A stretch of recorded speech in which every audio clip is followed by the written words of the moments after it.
Electronic voting മെഷീനുകൾ hack ചെയ്യാൻ സാധിക്കുമെന്ന് പറയുകയാണ് അമേരിക്കയിലെ director of intelligence Tulsi Gabbard. Hacking സാധ്യത പരിഗണിച്ച് പേപ്പർ ബാലറ്റുകളിലേക്ക് മടങ്ങണമെന്ന് പ്രസിഡന്റ് ഡൊണാൾഡ് ട്രംപ് പങ്കെടുത്ത ഒരു യോഗത്തിൽ അവർ പറയുകയും ചെയ്തു. വോട്ടിംഗ് യന്ത്രത്തിലെ സുരക്ഷാ പിഴവുകൾ സംബന്ധിച്ച തെളിവുകളും അവർ സമർപ്പിച്ചു കഴിഞ്ഞു. ഇലക്ട്രോണിക് വോട്ടിംഗ് യന്ത്രങ്ങൾ ഹാക്ക് ചെയ്യാൻ സാധിക്കുമെന്നതിന് തങ്ങളുടെ കൈവശം തെളിവുകളുണ്ട്.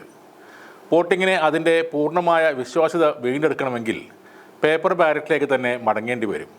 അതിലൂടെ മാത്രമേ ഒരു തെരഞ്ഞെടുപ്പിൻ്റെ വിശ്വാസ്യത തിരിച്ചു പിടിക്കാനാകൂവെന്നും തുൾസി ഗബാർഡ് പറഞ്ഞു.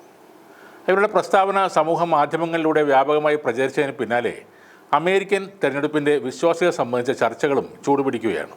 2020 തെരഞ്ഞെടുപ്പിൽ കൃത്രിമം കാണിച്ചുവെന്ന ആരോപണം നേരിടുന്ന സൈബർ സെക്യൂരിറ്റി വിദഗ്ധൻ ക്രിസ് കെർബ്സിനെതിരെ ഡൊണാൾഡ് ട്രംപ് അന്വേഷണം നടത്താൻ ഉത്തരവിട്ടതിന് പിന്നാലെയാണ് ഗബാർഡിൻ്റെയും പ്രതികരണം ഉണ്ടായത്. ഇന്ത്യയിലും കോൺഗ്രസിൻ്റെ നേതൃത്വത്തിൽ പ്രതിപക്ഷ പാർട്ടികൾ വോട്ടിംഗ് മെഷീനെതിരെ കടുത്ത പ്രതിഷേധം തുടരുന്നതിനിടയിലാണ് തുൾസിയുടെ ഈ പരാമർശം ഉണ്ടായിരിക്കുന്നത്. പല രാജ്യങ്ങളിലും ഇലക്ട്രോണിക്സ് വോട്ടിംഗ് സംവിധാനത്തിൽ ഇൻ്റർനെറ്റ് അടക്കമുള്ള സ്വകാര്യ നെറ്റ്വർക്കുകളുമുണ്ട്. ഇന്ത്യയിലെ വോട്ടിംഗ് യന്ത്രങ്ങൾ കൃത്യതയുള്ള കാൽക്കുലേറ്ററുകളെ പോലെ ലളിതമായ സംവിധാനമാണ്. ഇൻ്റർനെറ്റ്, വൈഫൈ, ഇൻഫ്രാറെഡ് എന്നിവയുമായി ഒരു ബന്ധവുമില്ല. അതുകൊണ്ട് ഹാക്കിംഗ് സാധ്യമല്ലെന്നാണ് ഇന്ത്യൻ തെരഞ്ഞെടുപ്പ് കമ്മീഷൻ്റെ വാദം.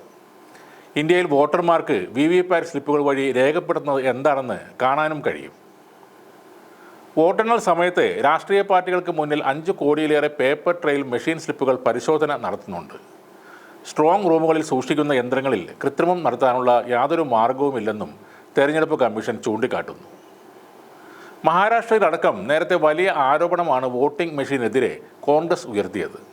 ലോക്സഭാ തെരഞ്ഞെടുപ്പിൽ വലിയ നേട്ടമുണ്ടാക്കിയ ശേഷം അതിൻ്റെ ആത്മവിശ്വാസത്തോടെ തെരഞ്ഞെടുപ്പിനിറങ്ങിയ കോൺഗ്രസിന് കഴിഞ്ഞ 4 നിയമസഭാ തെരഞ്ഞെടുപ്പുകളിലെയും ഫലം വലിയ തിരിച്ചടി തന്നെയായിരുന്നു.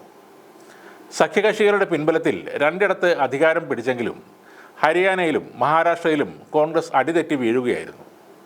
ഹരിയാനയിൽ EVMകളിലെ ബാറ്ററി ചാർജിൽ അസാധാരണമായ ഏറ്റക്കുറച്ചിലുകൾ കണ്ടെന്നും ചെറിയ ഭൂരിപക്ഷത്തിൽ കോൺഗ്രസ് തോറ്റുപോയ 20 മണ്ഡലങ്ങളിൽ ക്രമക്കേട് നടന്നു എന്നുമായിരുന്നു അവരുടെ ആരോപണം.